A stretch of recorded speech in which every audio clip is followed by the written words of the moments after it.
Welcome to the Calm Analytics channel. I'm Boris Tizengauzen. Today is October 16th, and there are a lot of important news stories in this episode.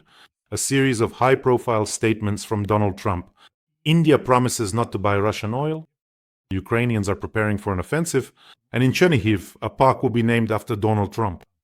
And in Russia, they've come up with a way to make Russian women have more children. Meanwhile, the president of Syria is demanding that Putin hand over Assad, and Moscow doesn't know what to do about it. Finland is ready to hide the entire population of the country underground and is issuing a warning. Russia is preparing for the second phase of aggression and the cyclical story of maniacs and murderers who have become war heroes in Russia. All this and more. Today's episode will have a lot of interesting things. So if you're new to this channel, subscribe so you won't miss the next episodes. Several important statements from Donald Trump. My friend, Indian Prime Minister Modi, assured me that India will not buy Russian oil. Donald Trump made this statement. And the second piece of news is that Indian refineries are preparing to reduce their purchases of Russian oil. And Trump added that this is still going on now, but it will end soon. Well, yes and no, not exactly. Yesterday I mentioned that India is reducing its purchases, Russian oil to state-owned refineries, but is almost proportionally increasing purchases for private refineries. So if something changes in this case, then yes, that's true. It's like India decided they're the smartest, right, Prime Minister Modi? I actually remember when Modi was in Moscow visiting Putin, and that visit, well, first of all, we organized some rather strange entertainment there. I mean, Putin and Modi went to some field where a woman in a kokoshnik was leading a horse around to the music of "I'll go out into the field at night with my horse." That was the entertainment. I watched it and thought, what kind of nonsense is this? But Modi ended his visit early because on that very same day, Putin launched devastating missile strikes on Kyiv. Tragically, a missile hit the largest hospital in Ukraine, specifically for children with cancer, located right there in Kyiv. Okmatit is a hospital where children with cancer sometimes undergo treatment together with their parents. And so the missile struck and Modi left Moscow ahead of schedule. Well, I think, it would be really inappropriate to stay after such an event. But then when I saw Putin, Modi and Xi Jinping laughing and hugging in Beijing, it became clear that politics is a cynical business. So I think Modi just did it for appearances, like, yes, let's show respect. The situation is complicated. Putin acted inappropriately, but of course, later we'll buy even more of their oil. So that's how it is. By the way, you often hear the phrase, more than half the world supports Russia on Russian channels. Do you know what they mean by that? They think that India and China are their allies, but I believe they're more like scavengers who, taking advantage of Russia's agony and the fact that Putin can't get out of this war, are tearing off bigger and bigger pieces from Russia's body. So basically they count the population, considering India and China as their allies, add up the populations of these two countries and say, see, that's more than half. Half the world's population is for Russia. Well, that's Russian propaganda for you. Next, a statement from Donald Trump. Donald Trump said that Ukrainians want to go on the offensive. I will make a decision on this issue, meaning the tomahawks, but they want to go on the offensive, and we will have to make a decision, says Donald Trump. I'm still curious, who influenced Donald Trump so much that, at least in his rhetoric, he changed his opinion like that? I mean, at first, he had an excellent relationship with Putin. I'll end this war quickly, just like that. 1, 2, and it's over. Then Donald Trump was dissatisfied with both Russia and Ukraine. There was such a period, and now Putin is a paper tiger. Russia can't capture anything, and the Ukrainians are even planning to go on the offensive. And then there's the personal insult to Putin. That's already quite a blow to... This is really, I think, at some point, Donald Trump put Putin in the loser category. And in the tough world of business, where Donald Trump came from, and really, he never left that world, no one feels sorry for the weak, especially Donald Trump. No one feels sorry for losers. So if as a child you nobly followed the rule, don't hit someone when they're down, believe me, Donald Trump would have kicked someone who's down a few more times, and hard enough that they'd really feel it. So if you're a loser, if you're a proven loser in Donald Trump's eyes, then... So take your nickname, Paper Tiger. And the moment when this turning point happened, I think it was around September 8th or 9th, when Donald Trump's 50-day ultimatum expired, during which, within that period, Putin was supposed to show at least some kind of result on the front. Well, yes, he did show something. And old Kabaev couldn't tolerate the personal insult either, and sent his half-liquid Terminator, Dmitry Medvedev, to personally threaten Trump with a nuclear strike. And Trump didn't let it slide either. Another statement, it's not even a statement, it's more like a direct message to Putin. Stop killing Ukrainians and stop killing Russians, said Donald Trump, addressing Putin. And now for news from the I've been saying this for a long time series. I've been talking about this for a while. I think those of you who have been watching this channel for a long time will back me up. It really did happen. Chernihiv will name a park after Donald Trump, and one of the city's parks is being renamed in honor of the US president.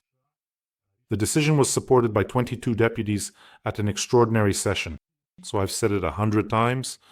You know, from the outside it might seem absurd, but since we're in these circumstances, I've said 100 times that we should put in every city golden statues of Donald Trump like protective charms, make a statement, whoever bombs this city is bombing, in effect, the symbol of Donald Trump. You could even, create a separate mechanized brigade named after Donald Trump and ask the US president to help arm it. Well, with Donald Trump, only the very best.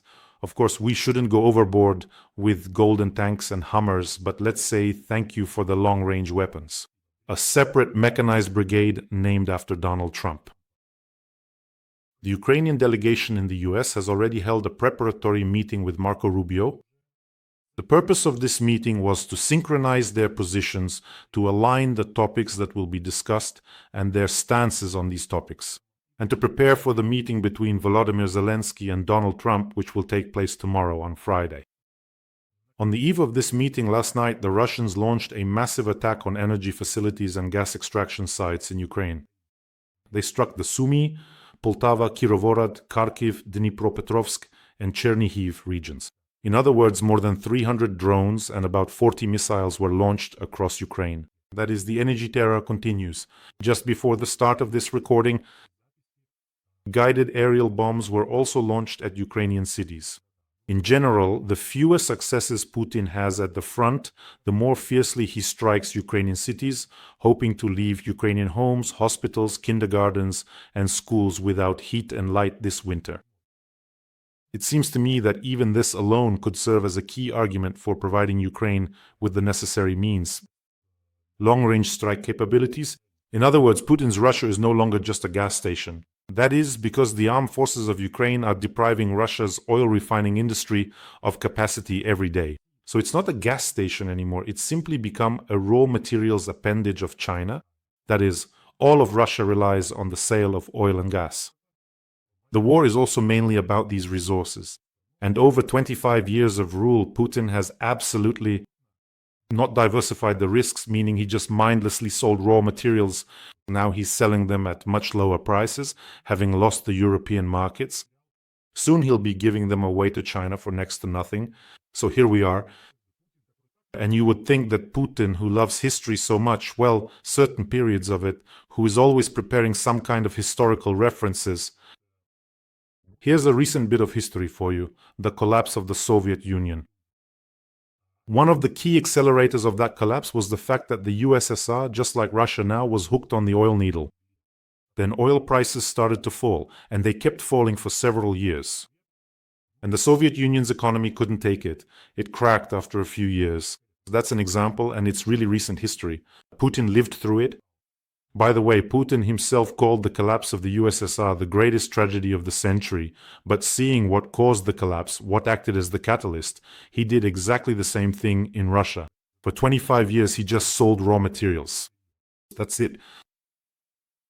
And by the way, I'm looking at the report from our general staff. In the past 24 hours, 1,080 Russian occupiers have been eliminated. How much do you have to hate your own people to dispose of them in such numbers? Let me remind you, the number of killed and wounded Russians has already surpassed 1 million. And by the way, Donald Trump recently mentioned a figure of 1.5 million. In Afghanistan, the Soviet Union lost 15,000 people. For comparison, 1.5 million versus 15,000.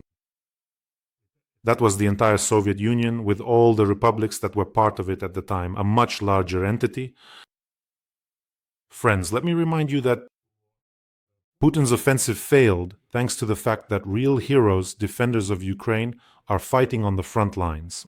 And we are continuing an important fundraiser for the 101st Brigade to provide ground-based unmanned evacuators for wounded soldiers. That is, for 2 thermite systems for the 101st Brigade. These ground-based evacuators help save not only the life of the soldier being evacuated, but also the medics. The medics don't have to go out after the soldier, which could put them under fire. That's why this equipment is extremely important right now. And the soldiers have recorded an address for us. Please take a look.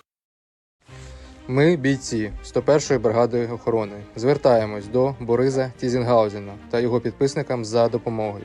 Ми дуже вдячні вам за раніше надані дрони. На сьогодні нам дуже потрібні 2 наземні роботизовані комплекси «Терміт» для швидкої і своєчасної евакуації поранених з поля бою, що у теперішній ситуації дозволить врятувати їх життя.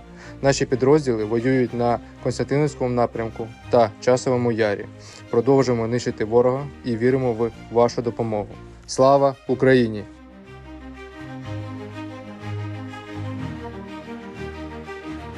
So, in this case, your donation directly saves someone's life, and for that, as always, I want to say a huge thank you, both from myself and from those for whom we are doing this. The link to donate is in the description of this video. There's Mono, there's Private, and there's PayPal for those who want to help from abroad. Let's push a little harder. I'm asking you, there's very little left to go, and if you don't see the link, here's a QR code. You can use it to donate as well. So Putin, who has imagined himself an emperor, what's happening now with the countries of Europe and the United States? Putin, who sees himself as some kind of historical figure, sometimes comparing himself to Alexander I, sometimes to Peter the Great or someone else, has launched the largest arms race in at least the last half century.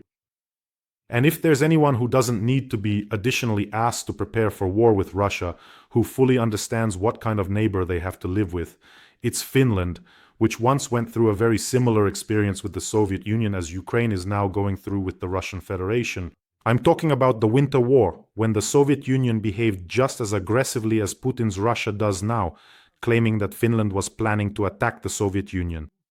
They claimed the rights of Russian speakers were being violated. In general, we know exactly where Putin got his playbook from. So the Soviet Union went to war with Finland, but Stalin and his army broke their teeth there, just like Putin did against Ukraine. In the end, part of Finland's territory was occupied by the Soviet Union, but Finland preserved its independence and sovereignty, and in my opinion became even stronger. Now look at the regions that were occupied back then and are now part of the Russian Federation. And look at how people live in Finland. By the way, I absolutely love this country. I won't stop saying it every time I mention it. And Finland has built more than 50,000 bunkers, capable of sheltering almost the entire population of the country. Bild reports on this. Well, I think some of them weren't exactly built from scratch, but rather modernized. They've been renovated, meaning the shelters are equipped with gyms, playgrounds, parking lots, and even hockey arenas. They are located about 20 meters underground and can protect people even in the event of a nuclear strike. I think that after this war, all of Russia's reasonable neighbors need to come together and think about how to make Russia small again and remove its sting in the form of nuclear weapons. I mean, it's clear that after the war, Russia will rapidly decline. In one of our previous programs, we discussed that a financial crisis is one thing, but a financial crisis combined with a lost war, plus the loss of geopolitical influence, pariah status, and so on, is something else entirely. So let's just be honest. Even if something happens to Putin under the current state of affairs in Russia, the foundation of power there, it is an alloy of criminals, security forces and special services, oligarchs and the military. In a country where all of this forms the foundation, only another Putin can come to power after this. In a country where the so-called resource curse is at work, where there's no need to win the loyalty of citizens, and repression is unleashed. That is, where a small group called the O0 Cooperative has seized all the resources. Only a Putin 2.0 can come to power. Or they might not even bother much. Apparently there are plenty of these Putin replicants over there.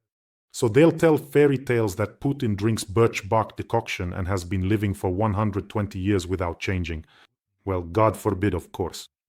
I hope that some revolutionary will hit him on his bald head with a snuff box so he can't cause any more trouble in this world.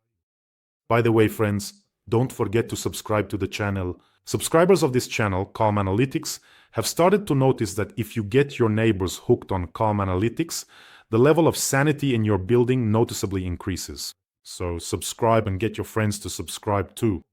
And if you hear from your parents or grandparents that the Carpathian Molfars and Dmitry Gordon said the war will end tomorrow, make sure to get them subscribed to this channel as well. Russia is preparing for the second phase of military aggression. This is all according to the Finnish Minister of Defense, who states that Russia is building up troops near the borders of the European Union and preparing for the second phase of aggression. And he is certain, the Finnish Minister of Defense, Antti Häkkänen, that even after the war in Ukraine ends, Russia will still pose a threat to Europe. Of course it will. Exactly. For exactly the reason I mentioned earlier. After losing a major war, in order to distract Russians from poverty and problems, a small victorious war will be needed. Now imagine for a second what will happen if hundreds of thousands of Russians who have gained experience handling weapons and are now receiving huge amounts of money by regional standards for this war. Just imagine that they all return to their homes. Their families have gotten used to seeing a very large sum, by regional standards, deposited on their cards every day. They've already gotten used to living like this, and then suddenly all of this comes to an end. There's no more money, but you hang in there, as Medvedev once said. So this is something Putin doesn't need. And you know, right, that Putin has emptied the prisons? He took everyone he could, not just for Wagner PMC. Former murderers, maniacs who honed their skills in the war, are already returning to Russia. Recently, I read an absolutely wild story that is very characteristic of today's Russia. There will be thousands and thousands of such cases. So, here's the story of a modern-day hero, in quotes, of the so-called special military operation, by the name of Kanakin. He was buried in the Saratov region just the other day. In 2010, he was convicted of murder. He served 9 years, and in 2019, he was released and almost immediately committed a second murder. More than 70 stab wounds to his drinking companion. So basically a relapse right away, literally. He was sent back to prison again. This Kanakin signs up with the Wagner PMC and goes off to, sanctioned by Putin, he goes to kill Ukrainians. Killing is what he loves to do.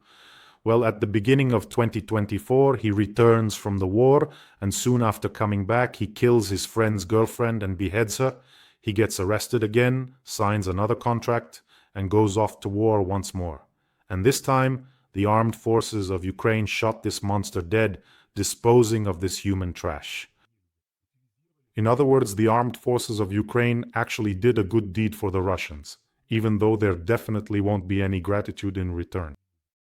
So, all of these people, these Kanakins by the hundreds of thousands, are returning to their remote villages and small towns, where poverty, decay, and depression await them.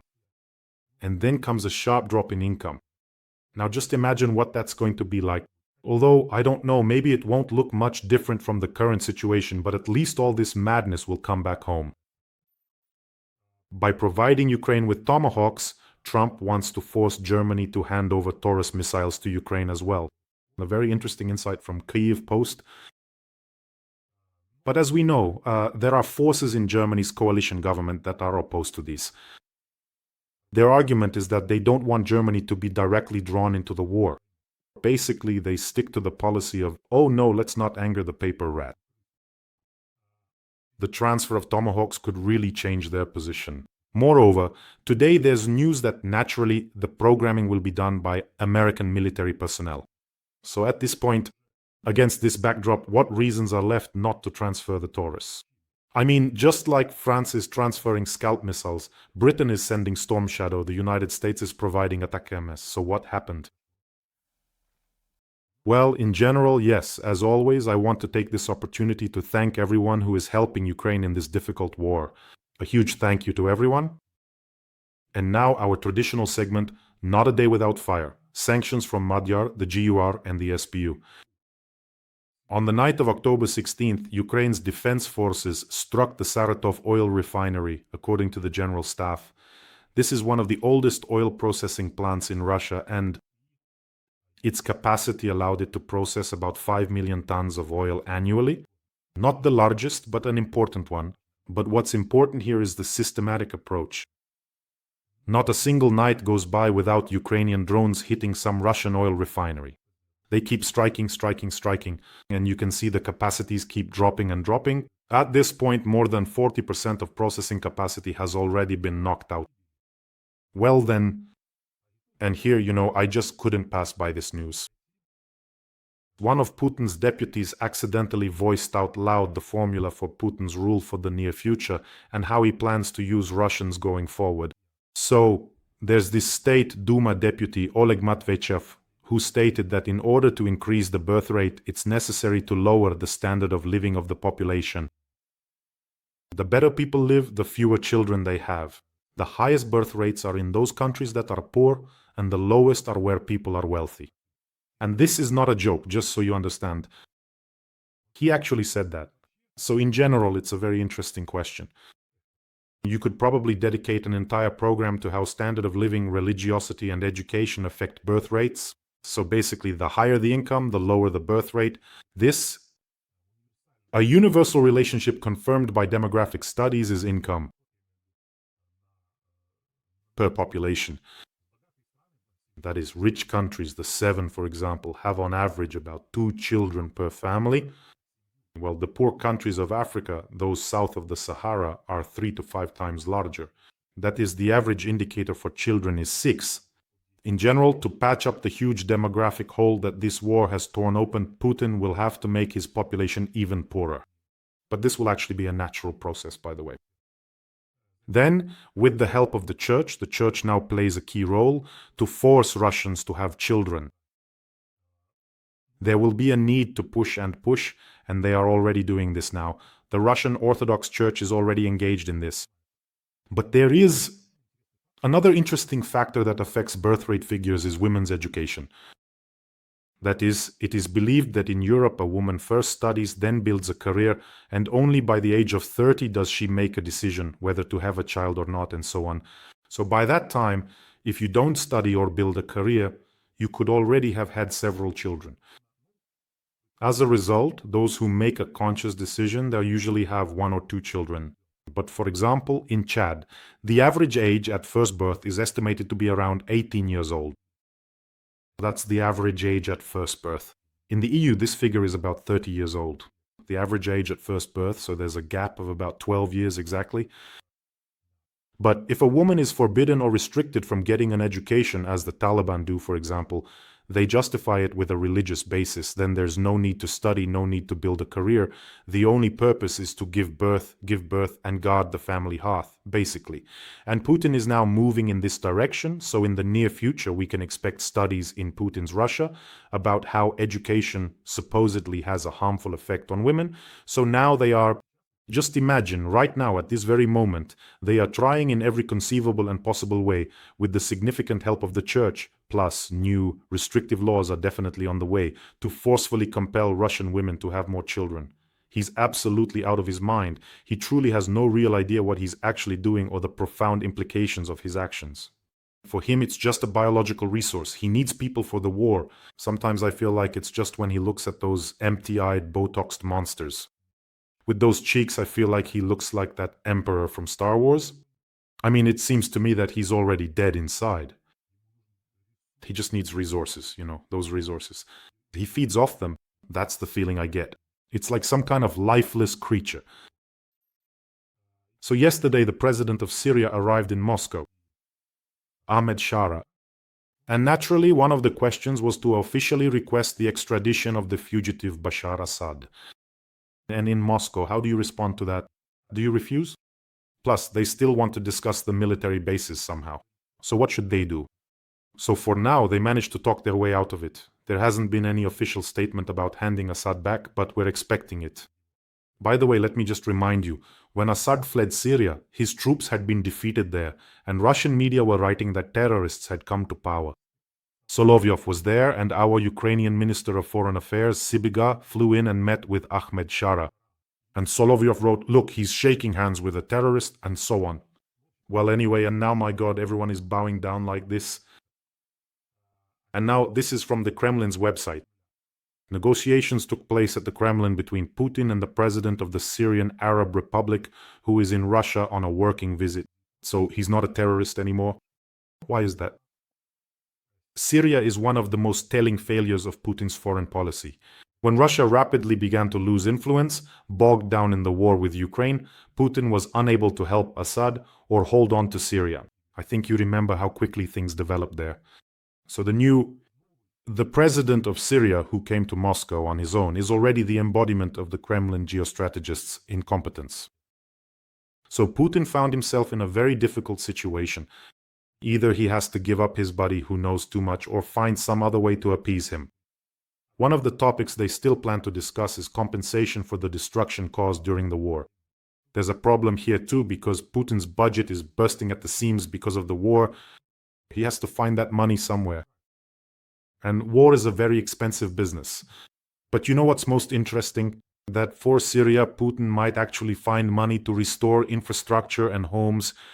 But for Russians, he won't. For them, yes. For you, no. Well, besides, why bother? Let them be poorer, then they'll end up having more children, apparently. Putin will be rebuilding homes over there, while in the Kursk and Belgorod regions they've already said there's no money. Goodbye. That's the paradox. Well, everyone knows that Putin, he doesn't care as long as there's more cannon fodder. When I was preparing the material, I went to see how the Kremlin website presented this meeting with the president of Syria. First of all, they had some kind of breakfast or lunch. Here's a tip for the president of Syria. When visiting Putin, don't eat anything. The Botoxed pensioner can easily treat you to Novichok. And the second point, this is already a classic, is that the president of Syria is noticeably taller than Putin. And Putin has a serious complex about this. It's no wonder he keeps gluing those lifts to his shoes all the time. Do you want me to show you a photo from the Kremlin website, how the Kremlin photographers tried to smooth over this height complex? Let's take a look. The photographer was literally lying on the floor taking pictures from below so that the height difference wouldn't be noticeable. My God, how insecure he is. By the way, the Kremlin's pool of photographers actually has special instructions on how to photograph the balding jellyfish so that he doesn't look like the little twerp he actually is. Well, I think right now they're doing everything they can to convince the Syrian delegation, like, don't demand extradition, we'll sort it out, don't embarrass us, come on, otherwise our relations will suffer, we still want to use your bases, we want to give you money, and so on and so forth. But something could definitely happen. You know, despite what Putin says about we don't abandon our own, in reality, dozens of top managers from various oil and gas companies are being thrown right out of windows, and they fall as if by accident in huge numbers. So something could also happen to Assad here as well. In a case like this, with such secrets, he clearly won't live to see the trial. And you friends, take care of yourselves, take care of your loved ones, and let's support the fundraiser for our warriors from the 101st Separate Brigade. They really need it right now, and besides, there's very little left to go.